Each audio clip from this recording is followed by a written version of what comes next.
And we are live.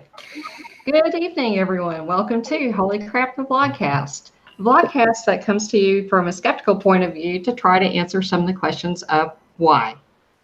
This vlogcast started out as a result of the Streisand effect, and because people are really, really dumb on Facebook. This follows the old adage of the journey is half as important as the destination, or something like that. I am Bridget Fitch, and the main host, Shijin, is off at Africon, so I'm keeping the seat warm for him, and so is Dallin. I'm here. Yeah, we're here, so we will start the introductions. Dallin is here from Calgary, Alberta, where there's like all kinds of fires and all kinds of crap going on around there.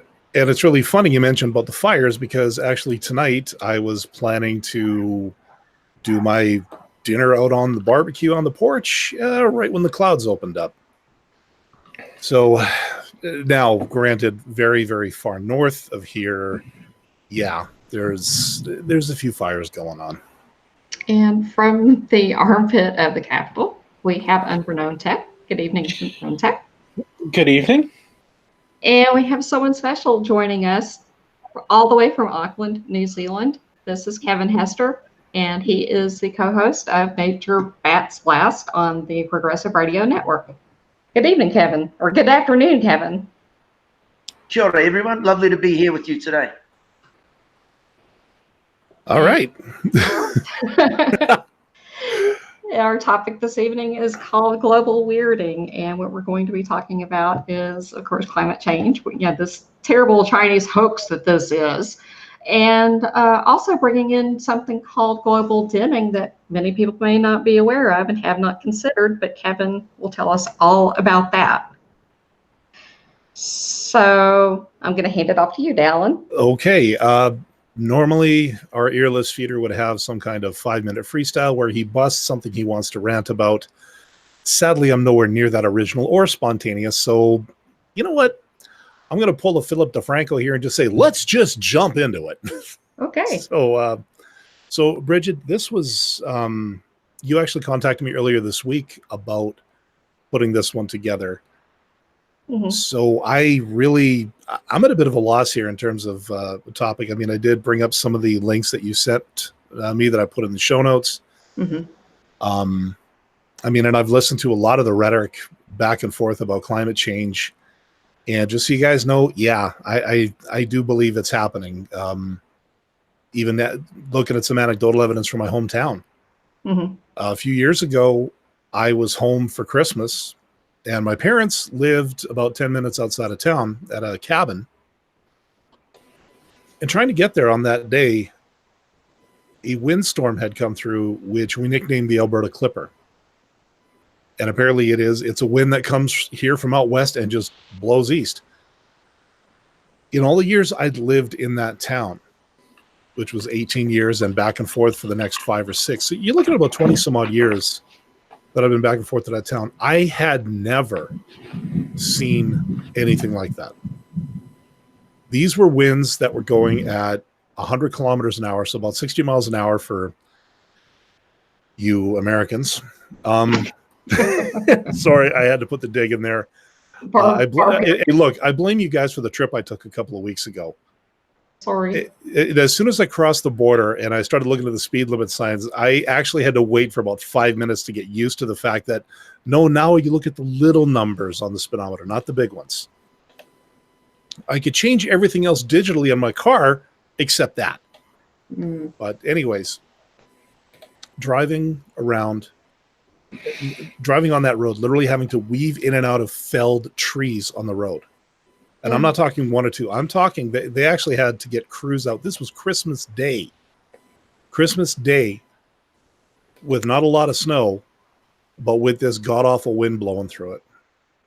And I've seen one more storm since then, and I actually took pictures of some of the trees that uprooted. One of which, and unfortunately I didn't get a picture of this one, but let's just say there was a spruce tree that was felled and they found out where the root system was.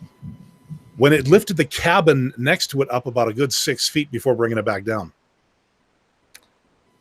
Let's just say it's a good thing that cabin didn't have a foundation. But Well, it was a good thing you weren't in Ottawa a couple of weeks ago either when they had all the tornadoes come through. That was pretty yeah, hard.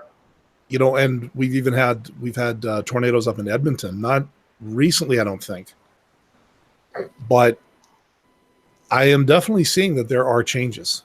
There is something going on. So I'm not going to be a denier or anything like that on this show. So if you're looking for a sort of opposing commentary, sorry, you came to the wrong place. No, I know that we all know better than that, which is why we're here. Now, some of my relatives, not so much, but I think it's getting pretty obvious with everything going on that you have to see it. No, they don't. It's not obvious to people who choose not to pay attention. That's the thing. When you tell somebody that the sea level has risen over the past X amount of years by X amount of height, most of the time they're mentioning it in either millimeters, centimeters, inches, that sort of thing. And somebody goes, "Oh, my glass of water holds this much, and it's only this much more. Who cares? It's just a little bit of water." They're not doing the math and saying, this is the surface area of the ocean of the world, and this little inch increase means this massive quantity of water. Mm-hmm. They don't see that. And and for the ones that could do the math, the ones that are familiar with how to produce, figure out volume and things like that, some of them are just going, whatever. Doesn't concern me. Anyways, Tech, we just had our fashionably late French contingent. Good morning, Joseph. Good morning. Yeah, so the question now, Joseph, is can you hear everybody? Sound check. Yo! Everybody say hello. Hello. Well, I can hear you all. All right, good. That's first time for everything. Holy crap. Literally. Maybe the curse of one of our dearly departed has finally left us. We can only hope. That's terrible. Anyways, Bridget, don't tell them. Yeah, I've rattled off enough here, so yeah. I'm going to turn it over to you, and let's get started. Okay. Well, I sent you some of the links of. We've got fires everywhere. We have places in India that are getting too hot to even inhabit. Climate refugees already. We even have some in the U.S. And it's only going to get worse. But the thing is that a lot of people say that we need to shut down civilization, cut down on the CO2 emissions and all that. But there is this little thing called global dimming. And I'm going to let Kevin explain how that would hose us if we cut out all the emissions. What would happen? What will happen? There's something like between 1 and 1.5 degrees of what's called masking aerosol. It's the aerosol masking effect is the terminology used in the referee journal literature. So that the statistics that I have is that we're somewhere like 1.5 degrees of more warming that has been factored into the climate system, but has been masked by the amount of pollution that we emit into the atmosphere. That pollution is called sulfates. The term sulfate aerosols is used for suspension of fine solid particles of a sulfate or tiny droplets of a solution of a sulfate or sulfuric acid. They're produced by chemical reactions in the atmosphere from the gaseous precursors. The two main sulfuric acid precursors are sulfur dioxide from anthropogenic sources and volcanoes, and dimethyl sulfide from biogenic sources, especially from marine phytoplankton. So these aerosols can have a cooling effect on the Earth. What I used to be a big supporter of deep green resistance, and one of their philosophies was to tear down industrial civilization. But when industrial civilization collapses, and like all civilizations collapse, so when it does happen, we're going to get a doubling within 4 to 6 weeks of the amount of chaos that's in the atmosphere now. We've had something like if you go back to the 1750 baseline, which is the most recent we should be using, we shouldn't be using any baselines after that. If you go back to 1750, we're about 1.7 degrees Celsius above that point now. So when industrial civilization collapses, in something like 4 or 6 weeks, we'll have a doubling of the anthropogenic warming. That's the kind of trouble we're in already. And the reason why we'll have that is because when all of the particles fall out of the air, right now it's acting like an umbrella and blocking out some of the sunlight. But Absolutely. when the particles all come out, we will lose that umbrella effect and have even more sunlight coming in. Damned if we do, damned if we don't. Yeah. So would there be a way to... So how's this for a concept? Get the umbrella of the negative stuff out of the air and somehow replace it with a synthetic version that we can control its density and its location so that we can actually reduce that one slowly over time so that we can limit the massive weather swings that would be caused by just a sudden drop. Yeah, but unfortunately, that's just wishful thinking. It just doesn't exist. We don't have that ability.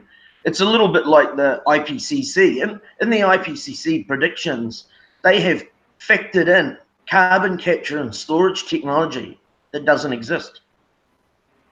Yeah. Solar shields? No. Put an umbrella out in space. That's all I'm saying. We can make it opaque, let some through and bounce the rest off. Well, unfortunately, no one has come up with anything yet. And the time to have come up with that was 10 or 20 years ago, minimum. Yeah, and I think one of the, at least again, for some reason, I do end up getting fed a little bit of the other side of it.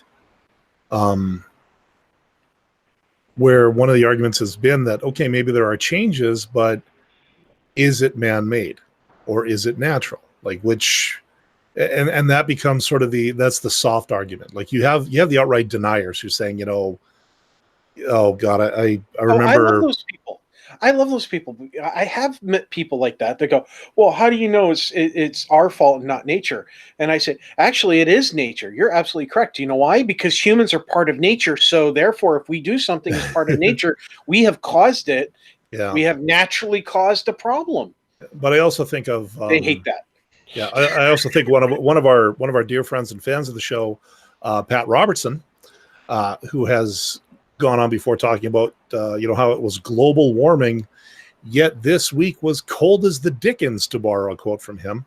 The mighty pea robes. Yeah, so it's where we see a lot of it is, well, and then of course there's the profit deal.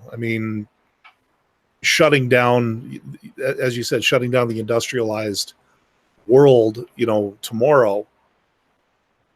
Yeah, that's going to wreak havoc, climate-wise, in 4 to 6 weeks when the global dimming, when everything settles out. But there's, a lot of other things to consider. That's going to be like, could humanity go back to, I don't even know if you wouldn't be the Stone Age necessarily, but Bronze Age.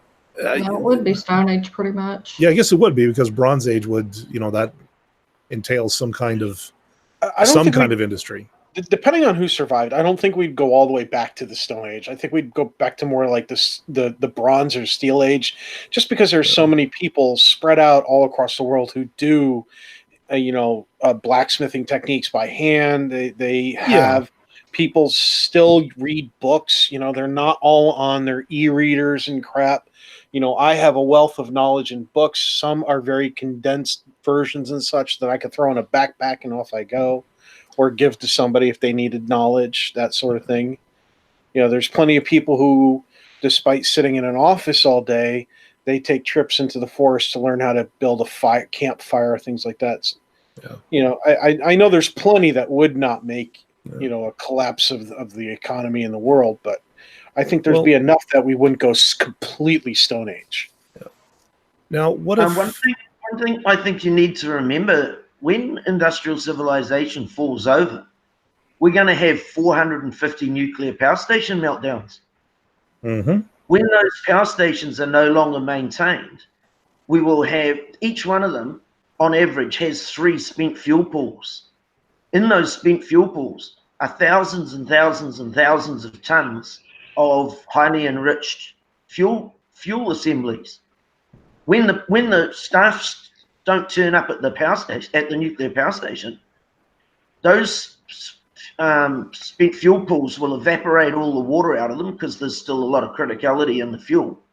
That'll evaporate, and then the zirconium tubes that the highly radioactive pellets are contained in will catch fire. Because all alloys burn if you get them hot enough, and that will aerosol all of that fuel into the atmosphere. Just think about that. I thought those were supposed to have emergency built-in safeties that when things are not being done, they go into shutdown modes. Yeah, they do, but all that stuff's got to function. And if the power goes off, it's remarkable. Nuclear power stations need incoming power as well as the power they send out. So the minute that incoming power stops, your emergency generators theoretically start. They didn't at Fukushima Daiichi because the generators were located below the station and they got full of water when the tsunami came through. But even if they start, they've only got limited fuel stocks on site.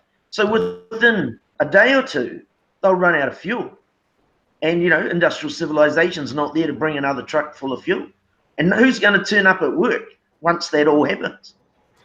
I thought that was supposed to be automated, though. I thought it was supposed to be an automated system. When it detects certain things going wrong, it initiates its own shutdown regardless of human intervention. I thought that was supposed to be safety for those. The spent fuel pools, remember? They need power to keep the water chilled and keep pumping chilled water through them. That's how they work. They work as a heat exchanger. So if they're shut down, the things are still hot? Yeah, this stuff's hot for tens of thousands of years. Yeah, that's true. Yeah. And, ironically, actually, Shujin is our your list feeder is actually in the chat right now. And speaking of which, hi, Steph. Hi, Felix. Yeah. Anyways,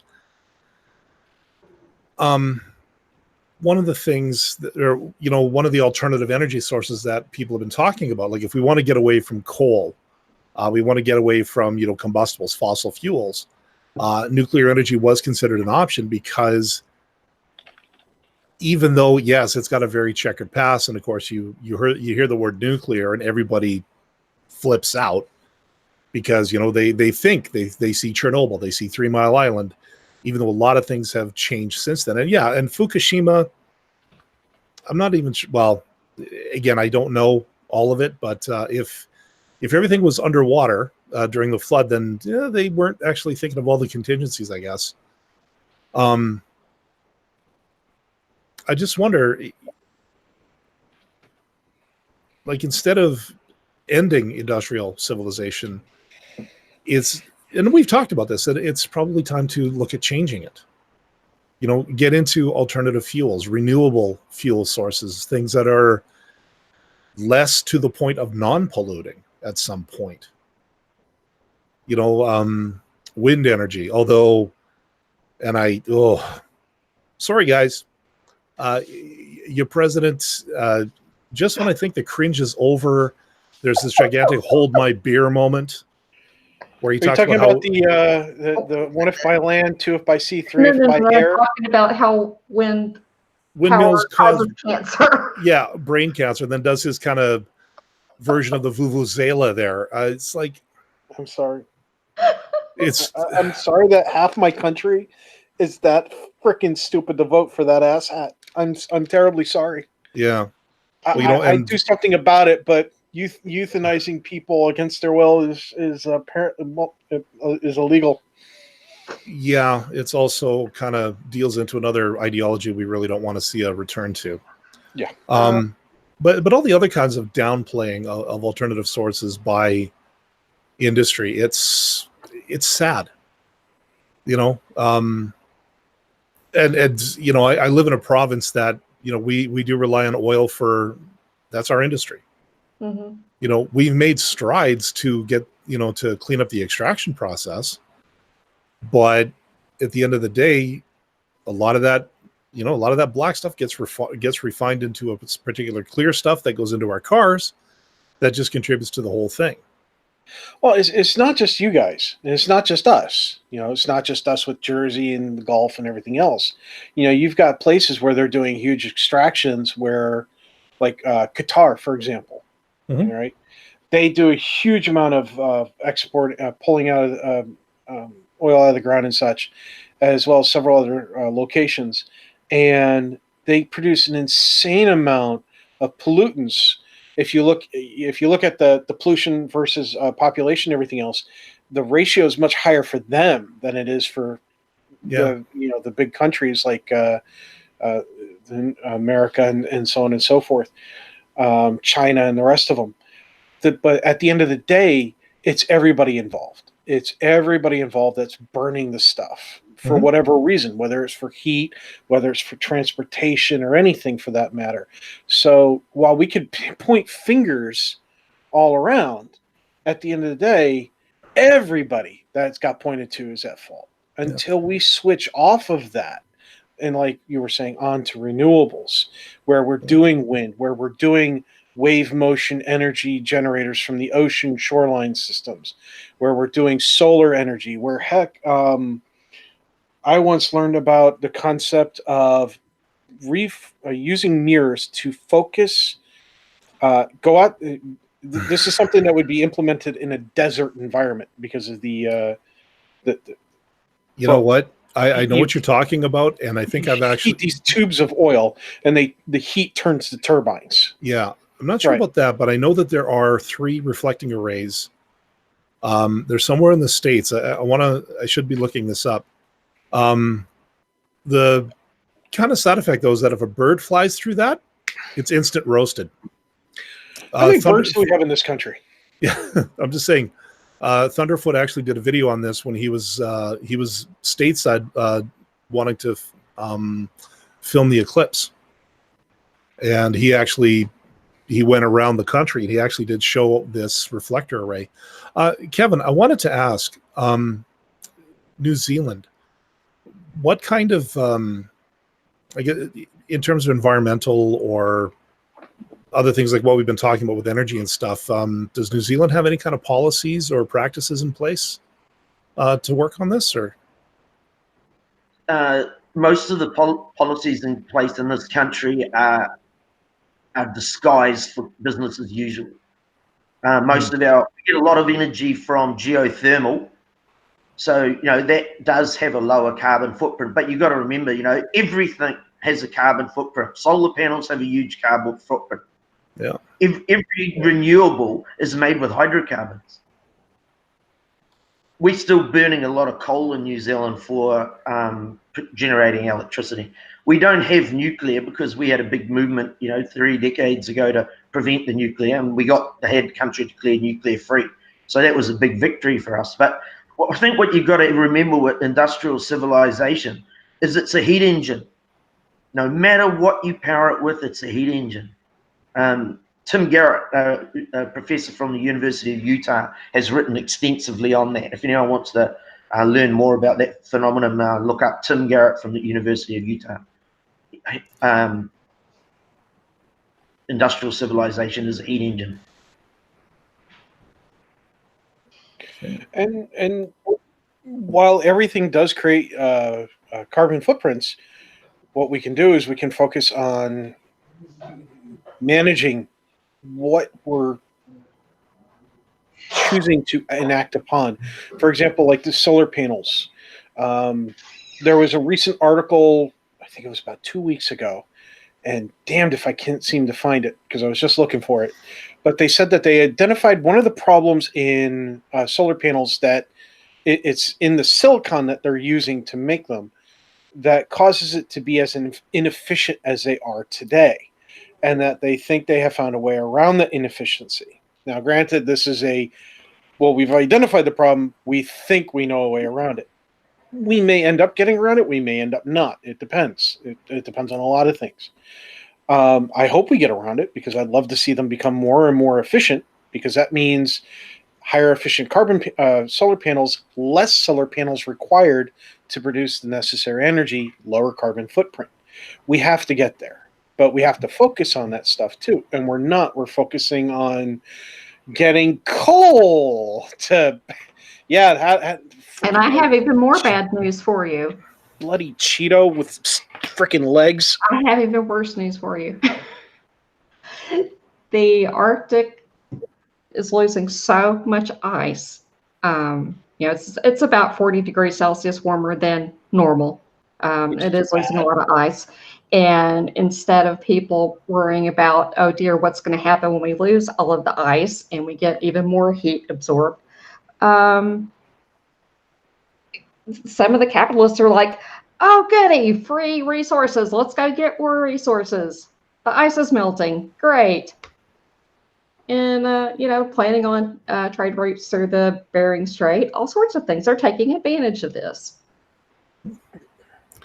Yeah, they'll get the Northwest Passage won't require icebreakers at this rate. That's true. And it's... So I don't see us doing anything to try to slow this down. If anything, we're making it worse. Oh. And it does kind of it does kind of turn into that damned if you do, damned if you don't that you said before. I mean, yeah, the devices we use to try to make things better have to come from somewhere. Mm-hmm. So, unless unless we find a way to get rid of fuel, stop using fossil fuels and just devote hydrocarbons to making things like the plastics and the synthetics we need to build these machines to make things more efficient. But yeah, I can't see that happening. I mean, when I read an article that was about, 10-15 years ago, so the numbers may have long since changed since then, but they were saying that one barrel of oil does not become does not go 100% towards making fuel. No. That only less than half percentage, something like 20 or 25% of that barrel went towards making fuel for vehicles like diesel and gasoline. And the rest went towards making plastics for like prosthetics, for basically anything that uses plastic, whether it's car parts, your leg, a hip, stuff in a hospital, whatever. Bottle of water. Bags. Huh? Yeah. Bottle of water consumed is the largest. That's where most of the fossil fuel goes, is to plastics. Yeah. That's why I use refillable steel container. Mm-hmm. When we're all talking about what we can do to reduce our emissions and all of these ideas that we're bouncing around, you've got to remember that capitalism has no interest in reducing consumption. It's a system based on infinite growth, and you can't have infinite growth on a finite planet. But another thing that we really need to talk about, and I think it's lost a lot of time in environmental discussions, is militarism. The Pentagon is the single largest consumer of hydrocarbons on the planet. We can talk about getting solar panels, but if we don't pull in the military-industrial complex and stop all that militarism, all of these little acts that we do have an immeasurable effect. And I'm not saying people shouldn't do it, but I think we have to be honest with ourselves about where we are in this predicament. I live in a solar-powered house on an island in the Hauraki Gulf in New Zealand. The price of the installation now is 10%. It was 10 times more when I did it than it would cost me to do it now. That's how much the price of solar panels has plummeted. But that has no effect on the military-industrial complex and the responses to it. The US is the most militarized country in the history of our species. Yeah. And they're burning all these hydrocarbons. And then, of course, China and Russia have to respond. So there's a feedback loop in itself. And I can honestly say that I've seen on some of the buildings that they've built on the base that I work on, they're installing solar panels. If they don't already have them, they've been installing solar panels to compensate for the energy draw that goes on inside the buildings throughout the day. It is greenwash, though. We know that. I'd rather them make the effort than just not do anything at all. Yeah, but I think we have to see through the effort as well, though. That's important. Not to fall for it and say, "Oh, well, we're starting or we're doing something." Well, and I've said before that they really should be working on scaling back the military. I mean, what was the last budget? $700 billion to spend to go fight. Again, no criticism to anybody on this panel, but sorry, America, y'all got this nasty habit of going poking sticks at everybody. Yeah, as if to try to prove how tough you are. Do you even know what the military is doing? I mean, basically, how many bases has the U.S. got all over the world? And all of this is to, quote unquote, protect American interests in other countries. You won't have an exact answer for that. No. Because you can if you dig enough. I mean, basically what they're doing is protecting the exploitation of other countries' natural resources. Yeah. You first off, just so you know, over in chat, Sujin has a question for our guest, and then second, there are things that I can't say. There are things that I know that I'm not allowed to talk about. But the things I can say is that unless you have a certain level of clearance, you will never know where they all exist. You're not allowed to talk about. You'd have to explain that. Yeah, we have hundreds. We know that. Go work for the government, Joseph. Then you'll understand. You work for the government? Yeah. Mm-hmm. I'm not saying where or who. Yeah. I mean, I already know we can hear the thunder at your place. I don't want to end up hearing a particular ominous knocking on the door. We're not here to get people in trouble. I'm just saying I'm not willing to lose my job over this. Sorry. Is this where this is a good place to insert that? Yeah, I can tell you, but I have to kill you after. No, actually, if I told you, I would just end up losing my job, and depending on what I told, I may end up going to jail and losing custody of my son. I was going to say nothing of the blackballing that would happen afterwards too. Yeah. But anyways, like our guest has a point. There's a lot of facade going on in the foreground while everybody or nobody has much of an idea about what's going on in the background. No, and actually what country was it? I think it was Romania years ago. Ceausescu, he was assassinated or he was killed, and they ransacked the offices of the government, and the dirty little secrets they pulled up for that country were monumental. See, the thing is that any country you go to that has a military power, I guarantee you they're going to have hidden locations, hidden facilities, hidden bases. Oh, yeah. And I can't say whether or not our country has it because I can't say. Yeah. But I can say I can infer from the things that we learn when whistleblowers blow the whistle, and when people come to light in all these different countries that have military might. It stands to reason that they all do. Yeah. Mm-hmm. Yep. And as far as the military being, hydrocarbon high usage, Sujin wants to know that with hydrocarbons have a huge energy output, making it so needed. Would a paradigm shift from brute power to finesse be needed to curb long-term use? Or use long term. Sorry.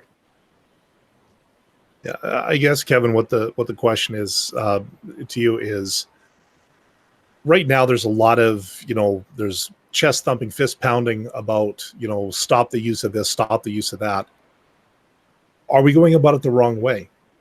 Like, should we be looking at more of a, like you said, finessed, a more nuanced approach to change the culture to the point where some kind of alternative becomes more likable? Well, I think the answer to that is that some of us have been trying to overthrow capitalism all our adult lives. That definitely applies to me. But we've been completely unsuccessful. And capitalism has effectively ground the living planet into dust.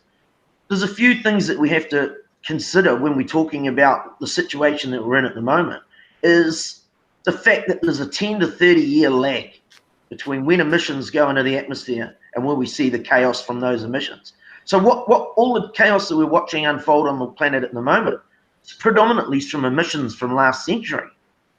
And then another thing that all the NGOs used to talk about and never mention anymore is feedback loops. And we have triggered so many feedback loops that multiply the effect all the time. Bridget earlier on mentioned the loss of the sea ice in the Arctic, and very few people understand the Arctic albedo feedback loop, and it's terrifying. The amount of more warming that we're going to get as we lose all of that ice is extraordinary, and that's just one of 6 dozen feedback loops that I know of.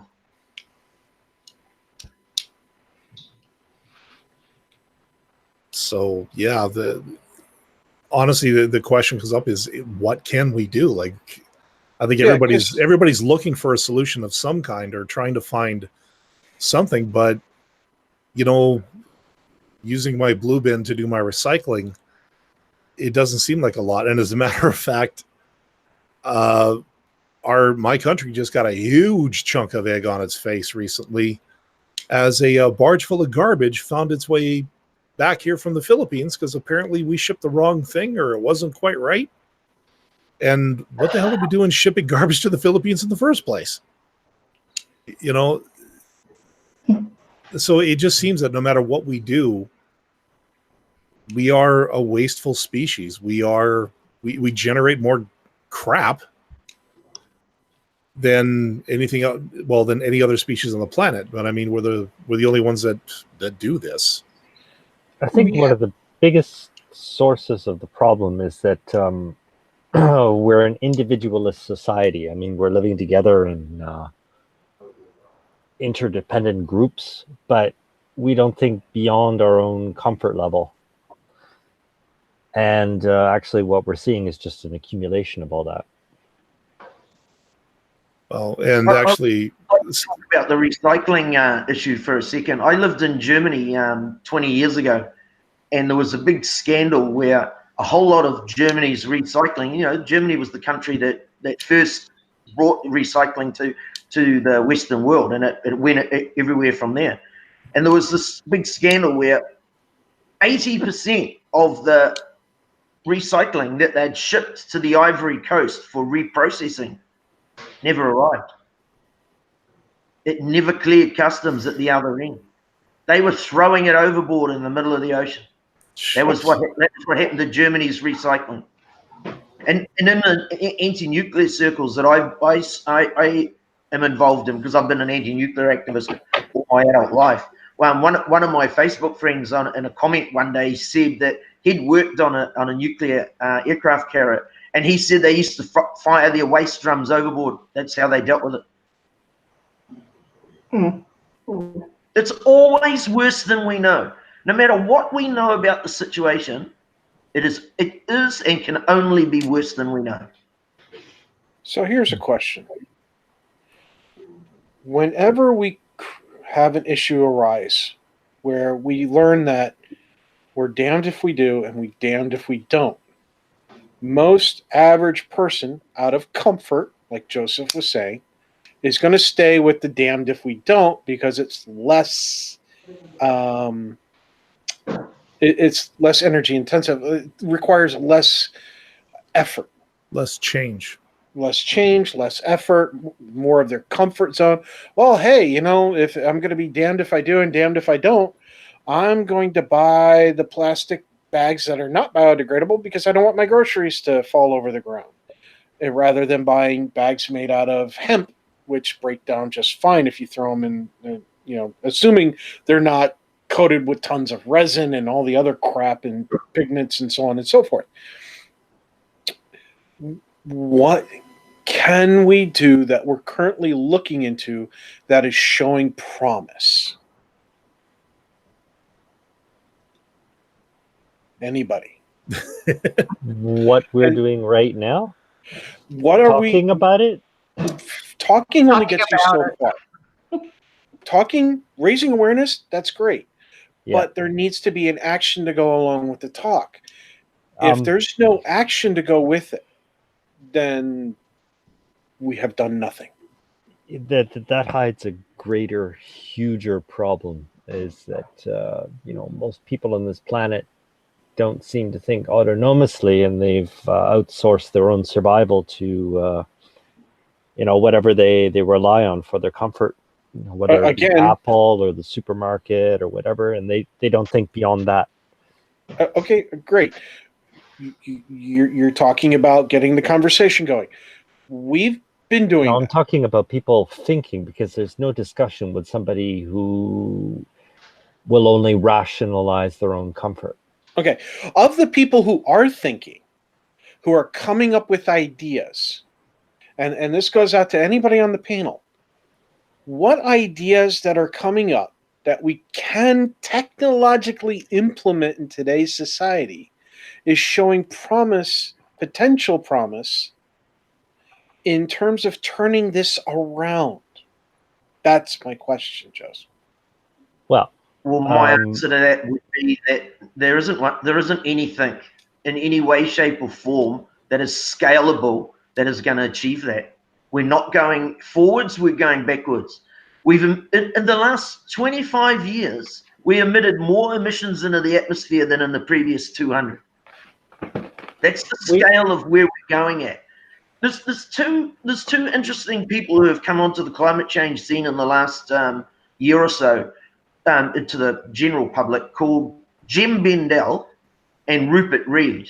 Jem Bendell wrote a paper called Deep Adaptation, and Rupert Read's prognosis, both of them, their prognosis is that industrial civilization will collapse within the next 10 years because of climate change.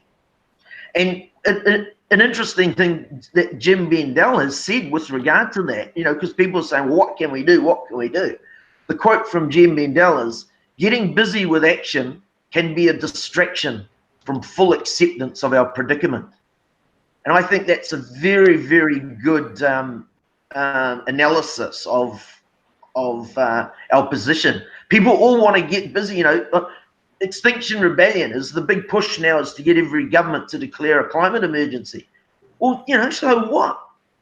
What's that going to do? There is nothing that they can do, because we've already gone off the cliff.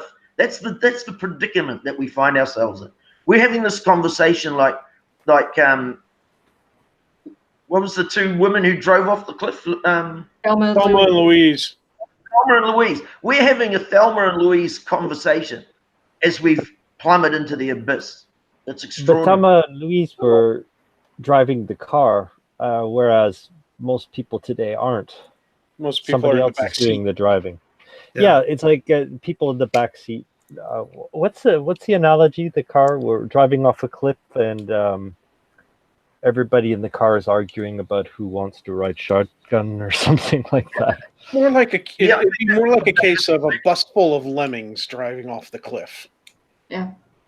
But Here's the going question. back to What about the lemming who wants to jump out? What does that lemming do? Yeah.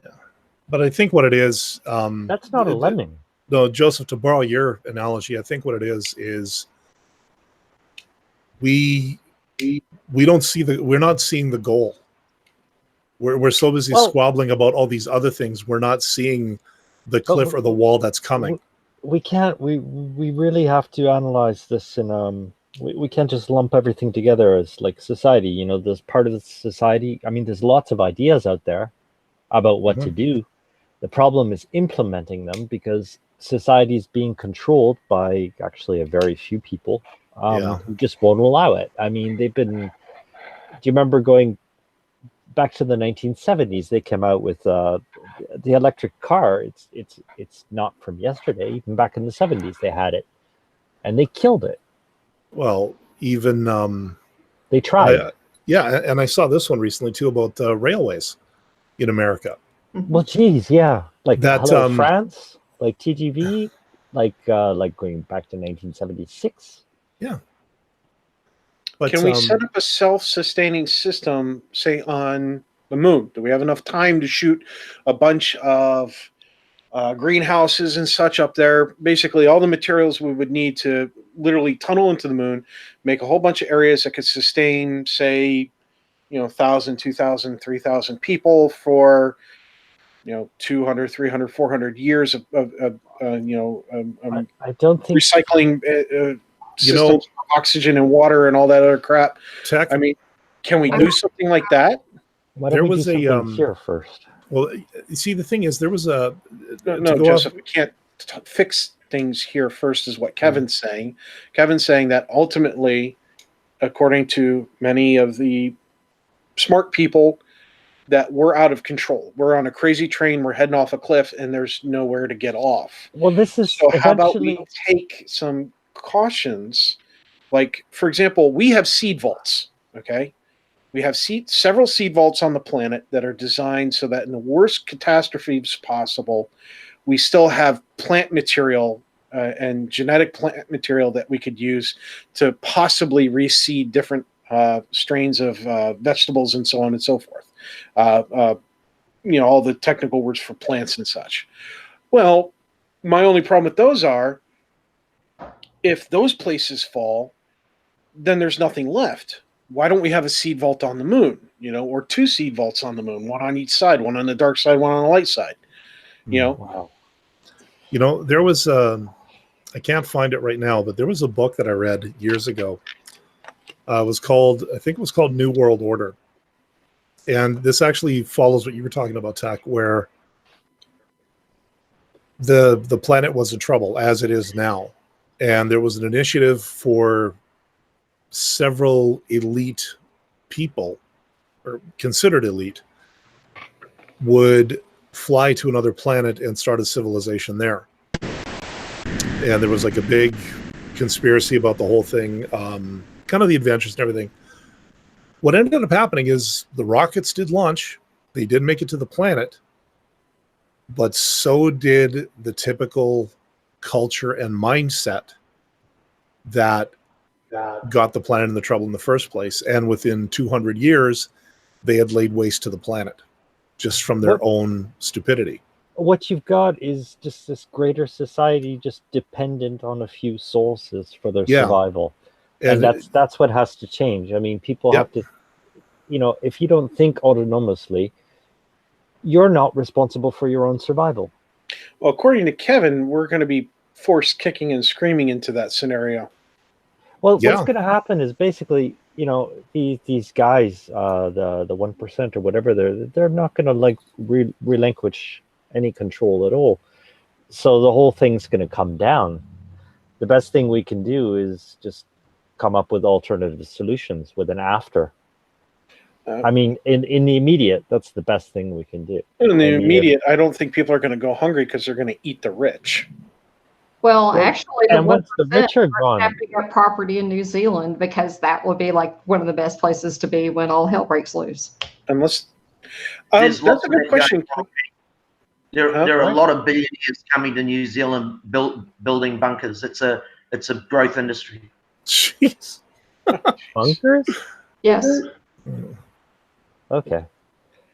See, I was thinking more along the line of down there and leaving the rest of us to just whatever. Is it Greenland that's got the snow, or is it Iceland that's got the snow? It's one of the two of them. Has got like hot springs all over the place, and they do. That's Iceland, probably.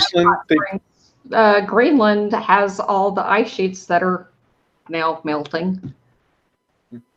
Their permafrost is not very permanently frozen anymore. Yeah. For the coming climate change, I think the best place to be in the future is going to be middle Canada. Give me the mountains. I love the mountains. I could survive in the mountains. I would want to stay as far away from any coastline as possible. Yeah, unfortunately, I'm living on one. Yeah, I think for the near future, I'll be staying right where I am because, well, I'm right where Joseph mentioned. A little west of center, I'll admit, But Oh, my center latitude wise. Sorry. Kevin, you look like you were going to inject on that one. Oh. I think the issue of sea level rise is a bit of a red herring. It's definitely important for my neighbors in places like Kiribati, because just a very small increase in sea level, even a few centimeters, makes their wells brackish because there's more hydraulic pressure. Yeah. So there's more salt intrusion into their wells, the pH of the soil changes, productivity plummets. But I think that habitat will collapse on this planet, and it is already. I believe it's already in collapse. I think habitat will collapse before we see a meter of sea level rise. What do you mean habitat? I'm a layman. As the temperature goes up, the flora can't adapt. We can adapt. We can go and be out in 50 degrees outside and then go into an air-conditioned room and walk backwards and forward. We can do that. But the flora can't do that, and they can't move. All the plants on the planet have evolved for the climate that exists where they exist. When that changes, a whole lot of those, you're seeing the tree die-offs in America and in Canada. That's happening all around the world. So habitat is collapsing. We've toxified the whole planet, that we're in an insect apocalypse now. That's a well-documented fact. I interviewed Professor Paul Ehrlich about his paper, peer-reviewed science paper called The Annihilation of Nature. All that's happening now. Paul Ehrlich. He's from Stanford University. He wrote The Population Bomb in 1968 when I was 8 years old. Yeah, just look at the extinction rate. There are statistics on this out there. I mean, over the past, as long as we've been documenting history. So what should individual people do? Just run-of-the-mill people who can think for themselves, but maybe are not aware of what the best actions are to take at this point, rather than focusing on whether or not their Tupperware is recyclable or not. Yeah, I'm paying attention to the live chat. Or, whether or not they get a car that gets 45 miles to the gallon instead of 40. If that's not going to make the impact that's necessary, and they need to worry about their survival, and they don't have the money to move to New Zealand and build a bunker, what should they do? Get a castle in Burgundy. Well, my response to that is, I believe that we're in planetary hospice. I believe the whole biosphere is in hospice, and it's gone off, and it's impossible to fix it. So what I would suggest is people live like they have a terminal diagnosis. Get their bucket list done in whatever way they can. Do the good things to look after their family and friends. Get the hell out of cities. When collapse unfolds, the worst place you want to be is in a city. And then just prepare for the worst, because that's coming. I live right down the street from a nuclear power plant run by the French. So I know what's going to happen the second that thing starts to go wrong. They're all going to go and back up. I'm kidding. One of the things that happens in big disasters is the first responders don't turn up for work. If your house gets hit by a tornado and gets destroyed, the fireman, and you're a fireman, you don't go to work. If you're an ambulance driver and your family get hurt, you don't go to work. So that's what will happen. The first responders won't turn up. People just get used to all the time thinking, oh, someone will come to the rescue. There is no lifeboats for an extinction event. There is no one coming to the rescue. Yeah, see, I've got a bug out bag. I've got just bare essentials that I would need to get me through very simple things. Like I have a multi-tool. I actually have multiple multi-tools. I have one I always carry on my hip, one I always keep in my car, matches that are coated in wax to resist weather, and they strike anywhere. I have a couple ponchos, just on the off chance I need them. They can be repurposed for other things like water collection and so on and so forth. A battery bank that actually has its own built-in solar cell. Yeah, it's not going to charge very quickly, especially if it's overcast or there's no sun whatsoever. but I don't have one that's that small, renewable, and hand cranked, which is, I would prefer a dynamo one, but I just don't have one with that capacity. But, I've got little things that are important, because what's not important, it's not, my green St. Patty's Day hat. That's not important for me. I've got a clean pair of underwear and some clean socks in my bug out bag. That's important. I've got bandages in watertight sealed containers because that's an important first aid kit. But, that stuff only goes so far. I know how to make a splint. I know how to make a tourniquet. I've had that kind of training before. I know how to make a fire, but a lot of people don't know that stuff. I've seen firsthand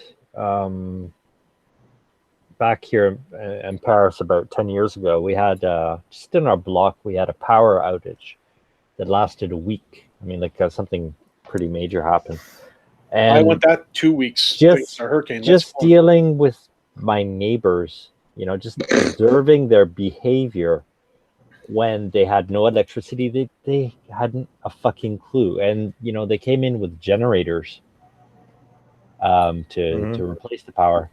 And then I get this knock on my door. My neighbor comes up to you, goes, "Oh yeah, well, I turned everything back on. They put the generator on, and everything's not working properly." Like, they haven't got a fucking clue. I mean, even it's a generator, so you've got a limited power source like that, and their first instinct is to just turn all their power shit back on. Yeah, I mean, if you're hooking up a generator to your home system, you need to shut everything off before you even turn the generator on. Otherwise, can you imagine what would happen if the power supply goes down? Imagine if the food supplies goes down. Nothing more in the supermarket. Things are going to get very ugly very fast. Yep. We've only got about food in the supermarket. Guys. Wait, hold on. Let Kevin talk. Just imagine if there's an EMP, an electromagnetic pulse, that takes out the internet. That means, because every shop now, just about everywhere on the planet, is using the internet to operate their cash registers. Most people are paying with a card, not paper anymore. Not most, a lot of people. Cash registers, deliveries, shipping schedules, flashlights, transports. Believe it or not, flashlights. I've got a flashlight here that actually has circuitry built into it. You can't really see it very well, but this has circuitry in it for adjusting output and so on and so forth. And that's becoming more and more common with LED style flashlights. Now I have other flashlights that don't have that. And more importantly, I've got tools that don't require any kind of electricity that allow me to make other tools, such as a stick, 2 sticks to rub together, a fire bow, that sort of thing. But those are not skills that people have anymore. Well, and it's too bad. I was actually watching a show earlier, or a thing on YouTube earlier today. And the host of the show mentioned that preppers were being cast in a pretty bad light these days, because they're thought of as, the doomsayers. We have to have 6 months worth of water and 6 months worth of non-perishable food goods in case the big thing happens. And actually, this was on. That's assuming you can stay in place too. Yeah, and actually, what this came on the heels of is just recently in California. And unfortunately, I wasn't watching the news much today. They had a 7.1 earthquake. Yeah, and they're bracing for a possible 7.8 in the next few days. The first quake was 6.4, and that was the original quake because it was so high. But when the 7.1 hit, they reclassified the 6.4 as the 4 quake. Yeah. The 7.1 is the current quake, and they're scared as crap about the afterquake. Yeah. But everybody's still living there. I mean, look at San Francisco. They're overdue by what? Oh, God. A musician. Do you guys know the link between climate change and earthquakes and tectonic activity? That I'm not familiar with. Yep, it's called isostatic rebound. When we melt the poles, and especially or somewhere like Greenland, which is the largest island in the world covered in kilometers deep ice, when that ice melts, it takes the weight off the tectonic plates and it can make the plates move more. I think one of the reasons why you're seeing more earthquakes in California or in the United States is because you've drained your aquifers. Those aquifers, with all that fossil water, all that weight has been removed off those plates. That makes it easier for them to move. It lets the tension release easier. We're going to see more earthquakes as a result of climate change. We're basically living on a table floating in a pool. Of course, the action's much slower, but I mean, that's, tip down one end, the other end's going to go up. According to what I'm reading, and this is just really early stuff that I'm reading into, it's saying that the isostatic rebound, it's been in all the other ice ages. It was like, there's been more than one ice age. Okay, I just learned something. You didn't know that? You're kidding. Tech, you're killing me here. You didn't know that there was more than one ice age? My Were you there? Failing the older I've been getting. There are some things I had to go and relearn, stuff that I knew, but I couldn't remember for the life of me. Stuff in science class, in earth science, for example, about dealing with acidity, okay? The pH scale, for example. I had to go and relearn the pH scale about 8 years ago because I forgot it. And I was trying to remember it because I was trying to tell my son something, and I'm going, oh, crap. I knew this thing inside now. I know I knew this thing inside now. I was like the best in the damn class. How the hell did I forget this shit? Yeah. And so I had to go relearn it. So my brain, I'm more than likely was very familiar with the fact that we had more than one ice age throughout our history. Mm-hmm.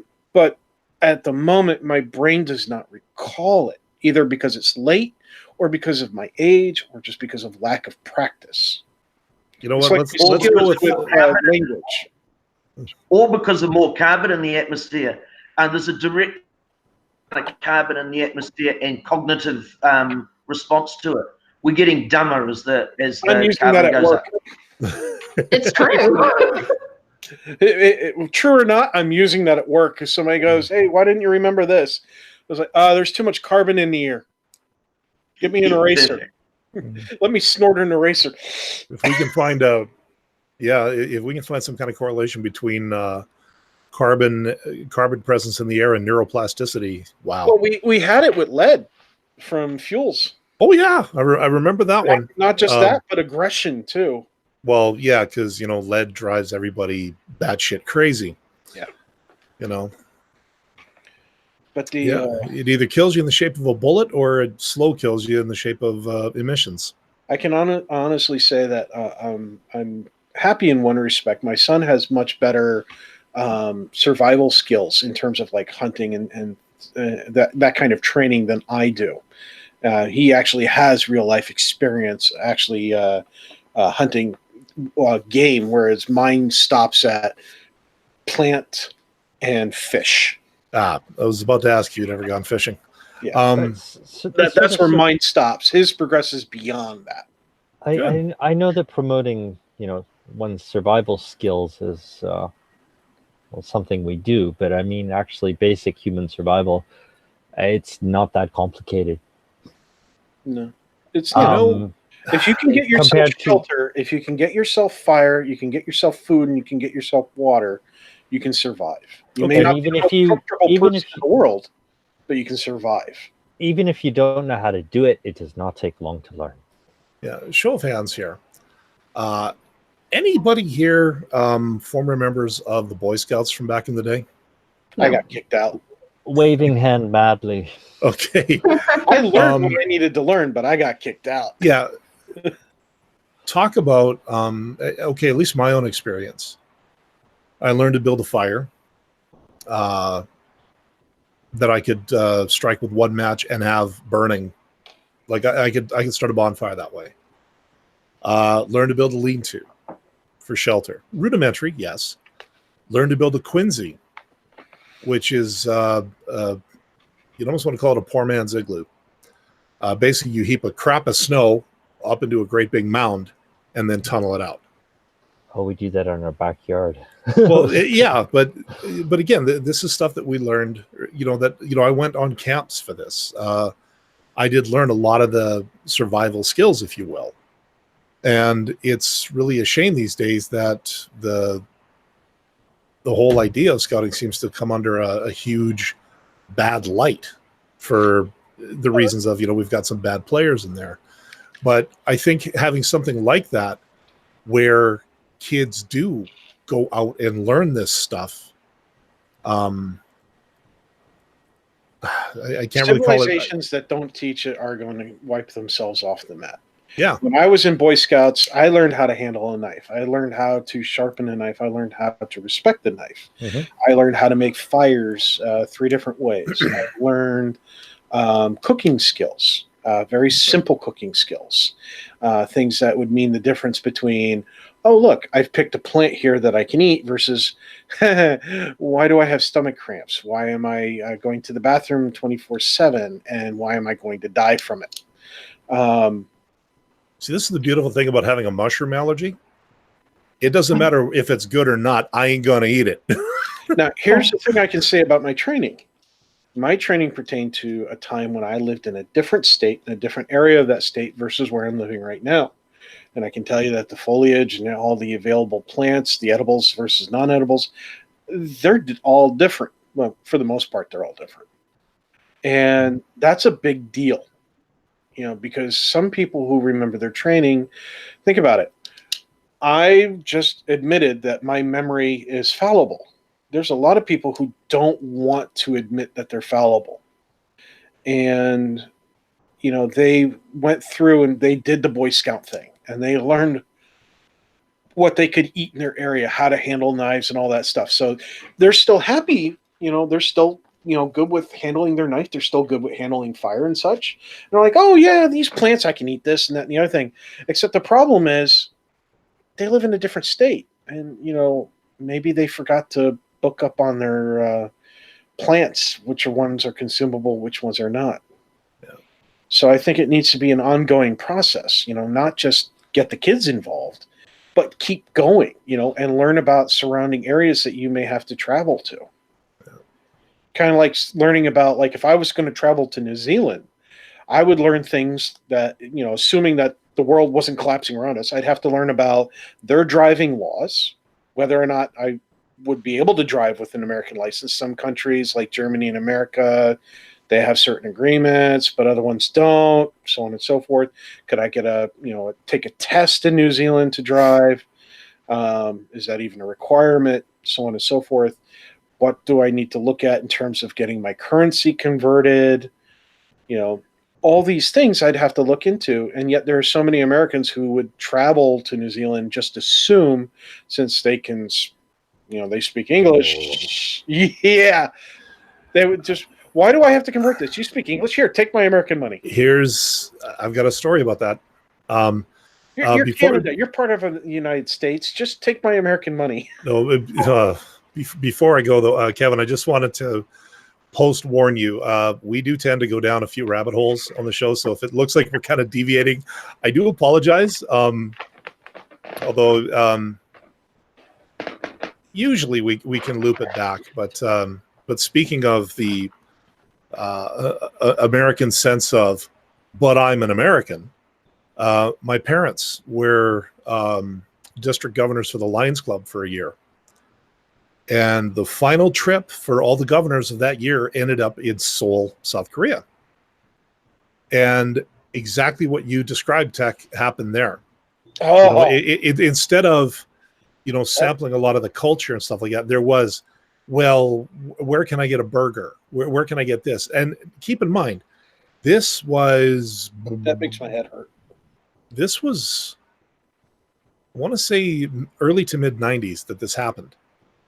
So a lot of the commercialization that you see nowadays wasn't there. And they also didn't have Google Translate. Yeah, and my family, or some family friends, also had the same problem in Thailand. There was this big celebration. They put out this humongous spread of food. But of course, the Americans wanted the American food, and the people there weren't too they weren't too up on how to cook it. So, you know, look, I don't do the best steak in the world, but apparently I did it better than these people to hear them talk. But yeah, there is a lot of that, and I think to civilization's detriment. And not even, you know, you don't even have to move from, you know, from Canada or from North America to a place like New Zealand. Awesome as that would be, because I've always wanted to go. I've always wanted. I love to travel, but just getting out of the cities. You know, I've driven. Well, hell, I just drove from here to Idaho recently. May even have to get out of the suburbs too. Yeah, but there's a whole lot of open space in between. And, you know, I was looking at the signal on my phone, and, you know, I watched it drop. I watched it come back. I watched it drop. So a lot of the stuff that we take for granted in an urban setting, you know, a lot of people today don't have it, or they don't have it as well as we do. And, you know, for somebody who was born and raised in the city and had no knowledge of anything, just go out camping for a weekend has got to be torture for some of them. Here's something else. And to loop things back to habitat, Mm-hmm. There are villages in Africa that people are having to completely abandon because they have no water and they can no longer grow food there. And we're going to see more of that. And look at what's going on in the Midwest here in the United States. Yeah. I mean, their whole growing season is shot, and this is going to be the new normal. Right now, the jet stream just kind of wobbles instead of, going in its normal pattern. It's just stalling out. We're going to have persistent weather patterns that are just the same old, same old. This is what a lot of people don't understand, especially people in an urban setting, is, oh, well, it's, my climate is perfect. And then you go to the store and suddenly that loaf of bread is either not there or costs 5 times what it did before. Well, why is that? Well, because the climate change has basically killed the wheat production for this year. Well, it has. In Australia, they're having the same problems we're having in reverse. They're having so much drought. Mm-hmm. They usually grow their own wheat, and they're having to import wheat. Yeah, which is not good. I'm waiting for the thoughts and prayers, and to the wasn't there a prayer vigil for rain one year or something? There was in Texas, and then they got flooded. Apparently, they prayed too much.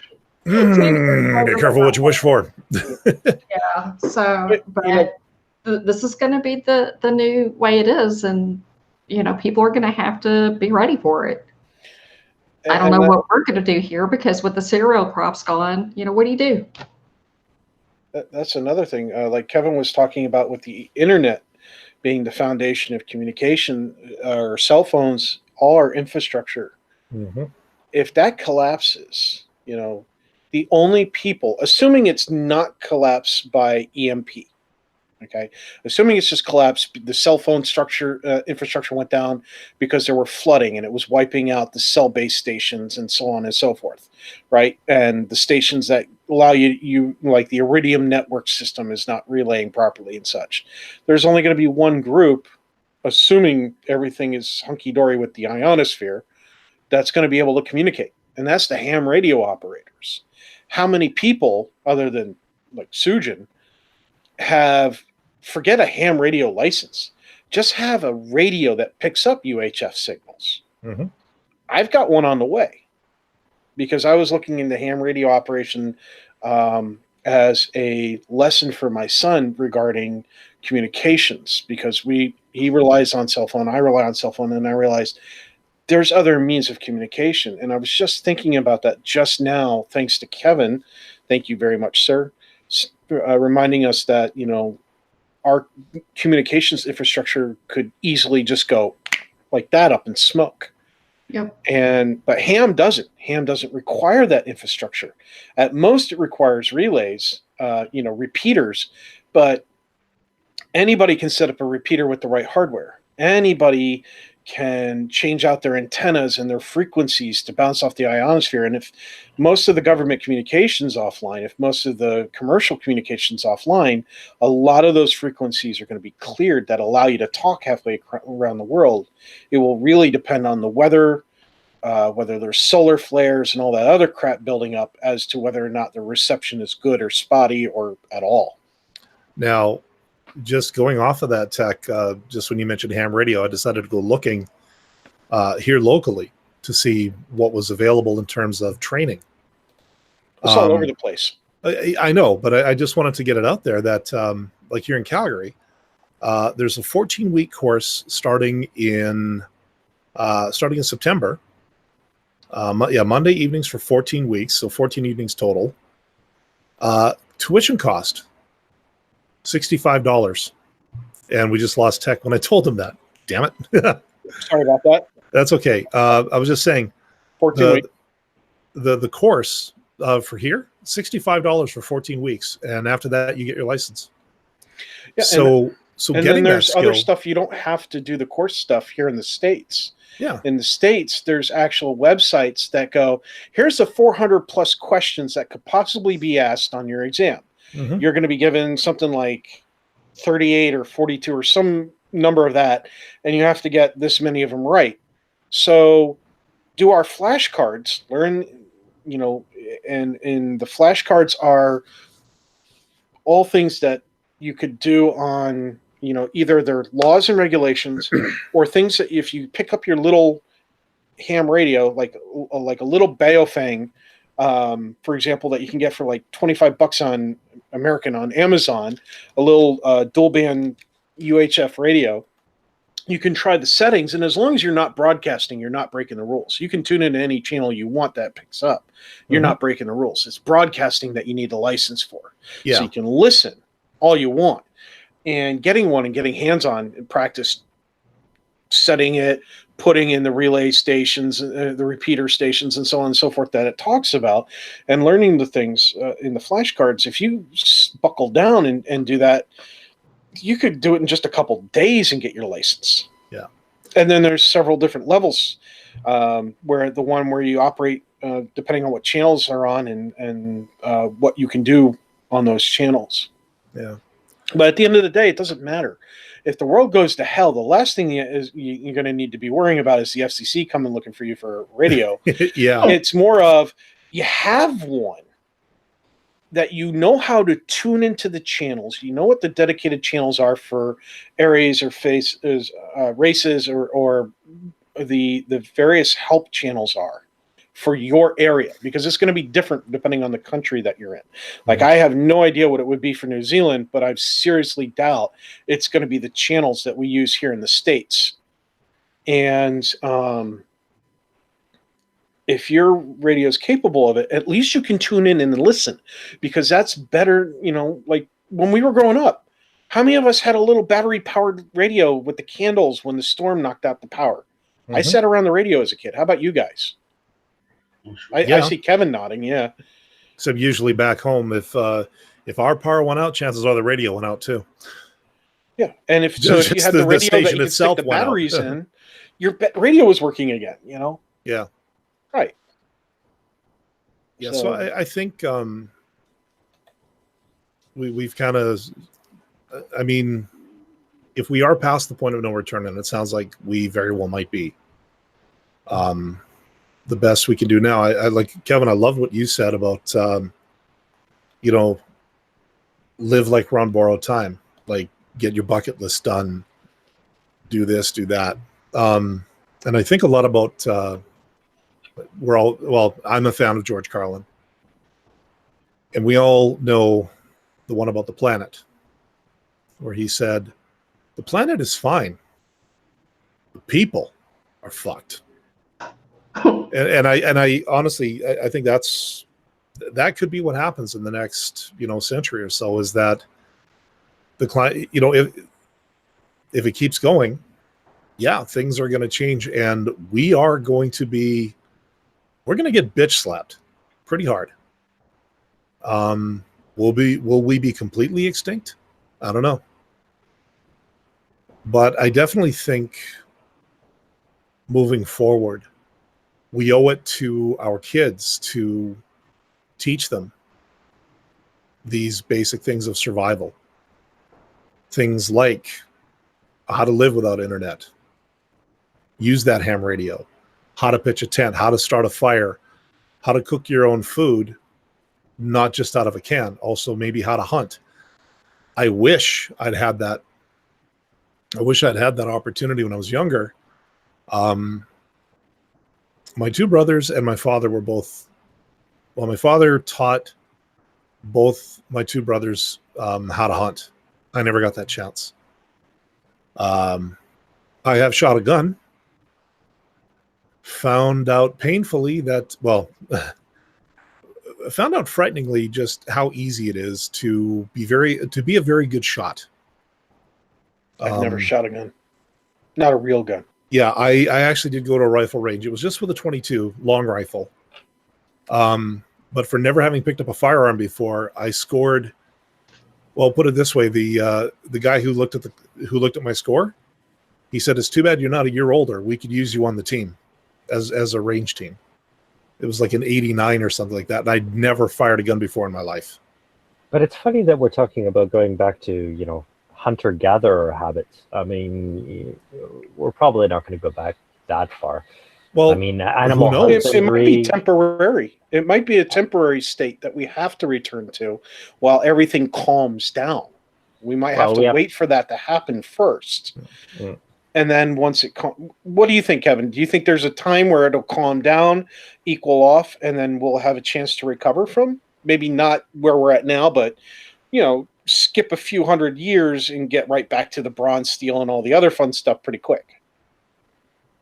No, I think we're facing near-term human extinction in a very short number of years.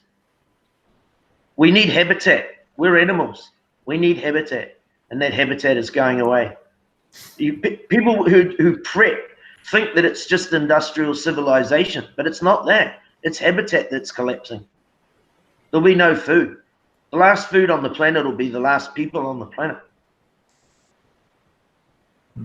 Cannibalism. Mm-hmm. Yeah. Well, I heard we taste like pork, so I like bacon. I mean, you have problems with plankton in the oceans dying, and that's the bottom of the food chain.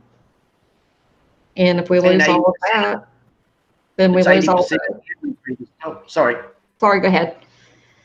It's 80% of the air we breathe comes out of the oceans, and those oceans are dying. There's I just saw something recently about how these blooms. It's not algae or plankton, but it's another creature that they've actually seen these blooms from orbit, like from the ISS, Mm-hmm. and apparently The red ones? No, I think these were ones. green or something. I can't remember. Too, but there's purple ones. In any event, these actually are the oxygen suppliers for the planet. Like there was something about it that these blooms are actually what contributes largely to our ability to breathe currently. Yeah, that's the algae. The other ones are there's bacterial blooms and other such that are actually drowning, killing the oxygen in the water, which kill the fish and other such things. It makes it stagnant. The algae can't live in it. Well, what it was, there was a show I just watched it. I don't know. I mean, Will Smith was hosting it, but it was called One Strange Rock. And they talked about, and they actually had our Canadian Chris Hadfield from the ISS on there talking about what they'd seen about this organism or whatever that is responsible for so much of the oxygen production on the planet. I'd have to go back and look at it. It seemed a little, I don't know, it seemed way complex. It was like unlike anything I'd ever heard before. So I don't know how credible it is. I mean, it's, again, no shade on Will Smith, but Could we re-terraform our own planet? Yeah, it was one of those kinds of shows. No, I was just thinking about it. It's like we want to go to Mars. We want to go to the moon again. We want to build habitats. We want people there. We want to make sure that our eggs are not all in one basket anymore. It's like, well, if we really want to do anything with Mars, terraforming may or may not be a viable solution. It may just end up being habitats with 100% recyclability, whatever, technology implemented, or implemented properly so that it's close to it. There's got to be something that we can change. There's got to be something that we can do to limit the impact, to limit and edge it away, even if it's only a fraction of percent, edge it away from the extinction of level event where everybody is going to go away. And instead, maybe some can survive long enough for things to start turning back, or at least changing enough so that it's no longer only death, but now it's life or death. Well, I mean, what Kevin is saying is that it's our habitat that's going away. So basically our real estate is dwindling. Yeah. So you'd almost have to come up with, at least if you're talking this last ditch survival, we would have to create almost like a dome city. We'd have to be mega city one with a big ass roof on it so that everything's preserved. And even if we could, the socio-political climate as it is right now, unlike our actual climate, it's not changing. You know, it always comes back to that, though. Yeah, it does. It does. You're right. It's people's, in every case, it's people's mentalities that has to change. Yeah. I find it hard to accept it's a kiss your ass goodbye scenario. That's the only option. A lot of people do find it hard to accept. I mean, no. I don't think it's we can just ignore it and it's going to go away, which is what I see a lot of that shit. I think it's, yeah, we're in danger of wiping ourselves out, and we're on a good track to it that if we do nothing, it will happen. Yep. But there's got to be doing something where we can derail or curb it just enough so that it doesn't become extinction level guaranteed. It's no longer 100% guaranteed extinction. Now it's more of 98% or 97 or 96 or 95% are extinction, where the other remaining 2, 3, 4, 5% have a chance. There's gotta be something for that. Well, I don't think any of us on the show here are going to have any kind of answers of that magnitude. I think there is one. I think it goes back to Elizabeth Kubler-Ross's book and a hypothesis of the 7 stages of grief. And I think that what that is, let's say there must be a chance. I think that's her bargaining. That's the bargaining stage, where even though it looks so obvious to me that habitat is going away, a lot of people are bargaining, trying to think of some way that they will get through the bottleneck. But there's no getting through this bottleneck in my mind.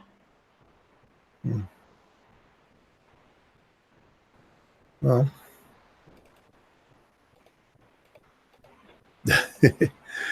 here I am trying to think of some way to say that, but no, you've got a point. I mean, if we are heading for that tunnel a lot quicker than we should, I don't know. I mean, even cancer patients try to prolong or at least enrich their lives as much as possible, and maybe that's where we need to be. Like, if there's a way we can stave it off just for a few more years, you know, that's a reflex. That's a survival reflex of the human race. See, if we all just accept that we're all going to die and humanity is going to be wiped out in the next 20, 30 years, no matter what we do, everybody gives up, you know, at that point. And, okay, I can accept that if we do nothing else, that's what's going to happen. Okay, fine. It's depressing. It makes me angry. I refuse to be in denial of something like that. I can accept that statement. What I can't accept is that there is nothing that we could possibly do to lower the likelihood of 100% extinction down to, say, 99%. to just give us a 1% chance or a fraction of a 1% chance to save a fraction of a fraction of a fraction of the human population so that the species doesn't go away permanently. That part I deny. That can't be done. And I'll probably take that to my deathbed. If anybody's going to do it, they need to do it now. Yeah, and that's the They thing. can't do it in 10 years or 20 years because we don't have that long. Yeah, like we can cry outrage and denial all we want, but if that's all we do, if we don't start making some kind of conscious choice, even if it means creating that land-bound arc to preserve a percentage of humanity, or other things, like I'm hoping that we've got more than 20, 30 years, because that would mean I would actually see the end of humanity in my lifetime. And personally, I don't know if that's something I really want to witness myself. I mean, morbidly curious, definitely, but I've seen way too many, I've watched way too many disaster movies to know that, I don't want to be a part of that. Well, not in a city anyways. No. But, we have a choice. Otherwise, we have a choice between, well, first off, humans have a tendency to put themselves at the center of everything. And what we have to do is think objectively. First off, we have to look at the state. Now, imagine if all human activity ceased. What would the planet do?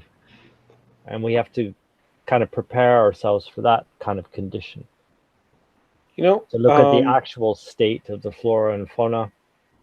And we're not even doing that, actually. I mean, most of us, well, speaking for myself anyways, I've got no real clear idea about, the actual deer population or, how well the planet is doing.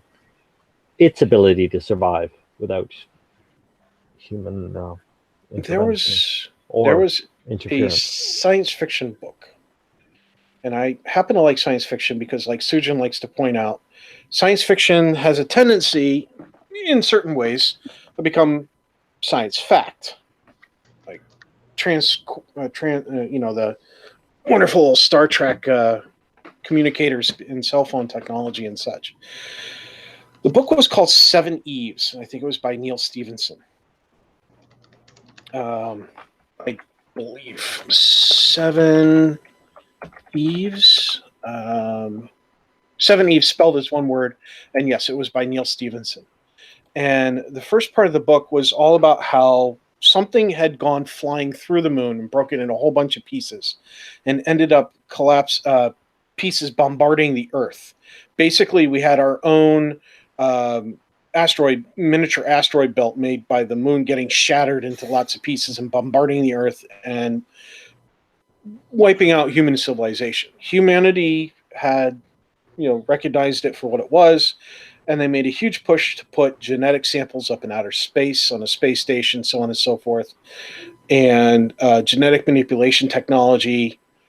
But there were also pockets of survivors who had buried themselves deep in the mountains, who were able to find ways to cultivate sources of food and so on and so forth in that kind of environment. And human genome manipulation for those who literally stayed underwater through submarines and sublocations that were built by military installations. So they built, they ended up manipulating themselves to better thrive in water environments. Granted, this is all science fiction, but there's some potential truth, I think, there in terms of getting stuff in orbit, getting it set up so that, sure, fine, the climate went this way. Well, what if we drag carve out a chunk of the moon and launch it at the planet? How does it affect this way? That sort of thing. What could we do in terms of manipulating our own genetics to make ourselves more likely to thrive in an environment that has completely changed? yeah, these are things that are far way out there in left field or right field or whatever direction you want to go. But, we have made weird changes before due to need. I could see some of those experiments suddenly coming to light. Governments no longer going, yeah, no, we're going to go forward with this stuff and try this stuff out because we've got no other choice. I think we've been going for about an hour and a half here. Maybe we should start looking at wrapping it up. I imagine. Actually, Kevin, what time is it in New Zealand right now? It's 20 to 6 in the evening. I was going to say, it's not as bright behind you anymore. Okay. The sun's going down. Yeah. Yep.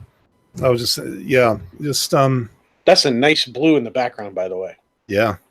Is that what your sunsets are like over there a lot? That nice blue in the sky off that island? We get everything different because of the fact that we're surrounded by the ocean. We have, wonderful, when we've got sunrises and sunsets where there's clouds near the horizon, we get a lot of sun shining on the bottom of them. So we get big, colorful skies in New Zealand. Oh, that's got to be just gorgeous. Okay, well, I'm adding one thing to my bucket list, and that's to get to New Zealand for a vacation at some point. I'm just around here in the summers with all the haze and everything that we have. Oh, God, man. Well, and I already added that. It's horrible. To the bucket list to go see Dallin and go see the Northern Lights. Yeah, that's I'm looking forward to that, actually. Yeah. It's definitely going to be probably a day trip or so to get up to the northern latitudes so that you can see it better. We do get them down here in Calgary occasionally, but definitely if we head north a little bit to like Edmonton or Jasper, I think you'll see something a lot better. I grew up in northern Manitoba, so seeing those every night, that was commonplace for me. And actually, I started seeing them as early as August. So your timeline that you were talking about, I think we can do it. It should be fun. And hey, if nothing else, you get to come see me.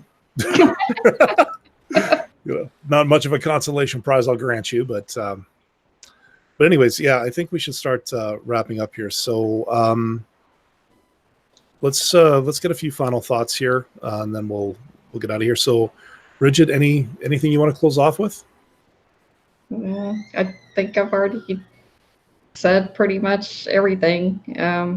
It's really an overwhelming topic, but I think it's something that people need to think about, because what's going to happen if people wake up one day and there's no food in the grocery store and there's no water coming through the tap? Mm-hmm. They're going to freak out. They're going to say they never saw it coming. But I see it all around us now. And it just seems like over the last 2 or 3 years, it's getting worse. Joseph, any final thoughts?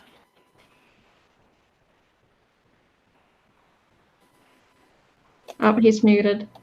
Yeah, I wonder if he went away for the infamous P emergency. He had to do that. Oh, there he is.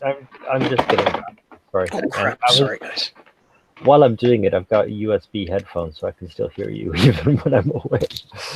That's morbid as hell. No, USB. Sorry, Bluetooth. Yeah.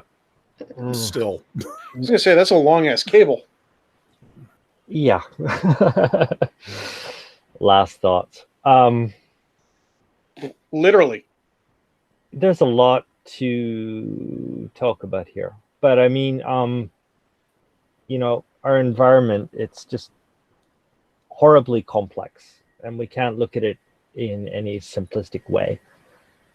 So we tend to categorize things when we talk about things. Well, we can't really do that anymore.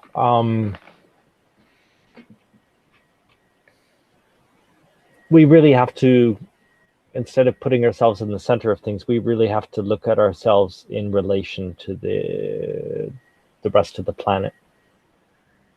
Look at ourselves as an integral part of it, and just start the discussion there. Look objectively at what's really going on and our impact upon the world and all that, and become aware. It's basically that. most people today will not think past their right here, right now comfort level. And it's that has to change. Tech, anything? Couple quick things. One, I hope we don't wind up like the alien species in the 25th episode of the 5th season of Star Trek The Next Generation called The Inner Light, where Captain Picard gets zapped by an energy beam that implants 40 years of memory of a scientist from a civilization that ended up dying out because of its sun going boom. I hope we don't wind up like that, because chances are we won't develop that technology in the next 20 years anyway. So if we go out, we're going out with a whimper, and that whimper is whatever radio waves and television waves we were sent out in outer space and our leftover probes, and that's it. We're done. I don't want that to be the end. I think we can do better than that. As far as civilization being 100% extinction, again, I think we can do better than that, and I hope that we do. I, for one, am not going to instill in my son that it's the end, period, end of conversation. However, I have been preparing him for at some point in your lifetime, the shit's going to hit the fan, and you're going to need to know what to do. You have skills already that will help. You have the right kind of heart to help those who need help. And you also know, you also have the ability to focus on yourself and your loved ones if that needs to be the case. I can do some more one-on-one, more knowledge, more actions, activities, and so on and so forth. But I can accept, if we do nothing else to work on this problem, that we will be wiped out. As to whether it's 20 years from now or 30 or 40 or 50, it all depends. It all depends on circumstances that are yet to unfold. Sometimes our predictions come right. Our predictions are getting more and more accurate as we progress with our science and knowledge. And yeah, it may be 20, 25 years and that's it, game over. But I'm going to keep trucking along like we have a fighting chance, because I don't want to give up. Okay. Kevin, I kind of wanted to leave the last word to you. So any final thoughts? Yeah, it's been a pleasure talking with you all. Thank you for your time. And what I would like everyone to do is consider looking at our position from a position of hospice. Consider that you've been given a terminal diagnosis. Consider what you would do in that short, brief period of time that you have before your health falls apart and you can't do anything. Treat every moment as precious. Cut the dead wood free and only surround yourself with empaths and people who reciprocate your goodness that you give to them, that they are giving back to you, and make the most of it as whatever time we've got left. Personally, I'll be surprised if this civilization, and that means us, has 5 years. Okay. I think it will unravel in a non-linear way, and it will freak everyone out how quickly this will get bad. If anyone's paying attention, they can see that already. Yeah, that's true. Well, So love one another, be good to one another. yeah. You know, I've said this a few times. In 2017, I was in the hospital for a couple of months. It was a complication due to what should have been a routine surgery. And I ended up recovering in an oncology ward. And for those of you that don't know, that is a cancer ward. Mm-hmm. In my 2 months in there, wrestling with my own ghosts and definitely reset expectations for recovery, I did meet a lot of people and didn't see them all to their face because I was separated by a curtain, but I did hear a lot of the conversations. And there is nothing more terrifying in life than realizing that you have no control. That there are things happening around you or happening to you that you have no control over. And when it comes to something as large as climate change on such a global scale, there may very well be very little that we few who see it can actually do anything about, except make our own lives as fulfilling as possible. As Kevin said, treat yourself like you have a terminal illness. Seize the day, carpe diem, bucket lists. Live life to the fullest, which, you know, a lot of atheists say the same thing, because when you're dead, you're dead. That's it. So make this one count. Make your life count. Make it worth living, so that when you are about to shut your eyes for the last time, you can say, yeah, I did okay. Whether we have a fighting chance, whether we don't, I don't know. I don't have enough information to say whether or not we do. But for the time we have left, if it be to the extent of our own lives, or if this is the generation that sees its end, all I can really do is, well, take a quote from a movie from, what year was it? Sorry, from 2005.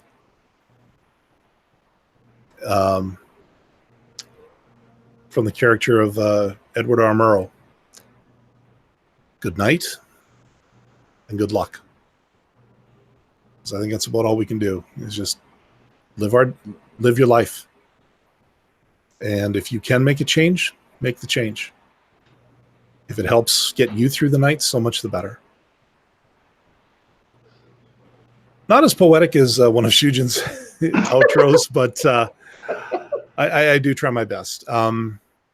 Anyway, so I want to thank all of you for coming out tonight, tuning in, as well as being on the show. Shujin was really hoping that this would come off well, and I'd like to think it did. And he and I are actually going to talk a little bit more about giving me more control over the show, so that he can maybe relax a little bit. Because, you know, you've seen him. He's getting a little grayer as this is going on. I think he's, you know, he's a little stressed, you know. Anyways. So again, I want to thank our guest, Kevin. I do appreciate you coming on tonight. You gave us a lot to think about. I'm definitely going to be looking at things a little bit differently on my end. That's for sure. Yeah, and go ahead and plug your blog and your radio show, Kevin. Let us know where we can find you. Yep, well, my website is kevinhester.live, where you can find all my, I don't post there a lot. I try to make sure that it's important stuff. I have a radio show on the Progressive Radio Network with Professor Guy McPherson, and our show's called Nature Bats Last. Thank you very much for your time, everyone. Good luck. That's all I can wish you, especially for those of you who have children. I know how extraordinarily challenging this whole dichotomy is, but forewarned is forearmed. Good luck, everyone. Thank you. All right. Bridget, thank you for coming up with the idea. I honestly, if not for you, I wouldn't have known what to talk about tonight. Oh, well, I'm glad I was helpful. So go ahead, plug all the things. Okay, well, you can find me on Facebook as Bridget Fitch, or find me at my blog at bridgetfitch2112.wordpress.com. Okay.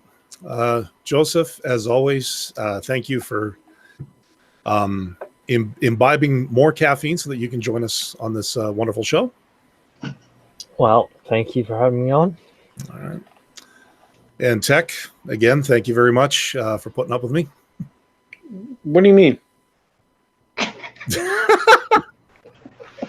Oh, wait a minute. You guys have to put up with me, remember? Yeah, that's true. That's true. Yeah, it's the other way around. Yeah. Okay, I'll give you that one.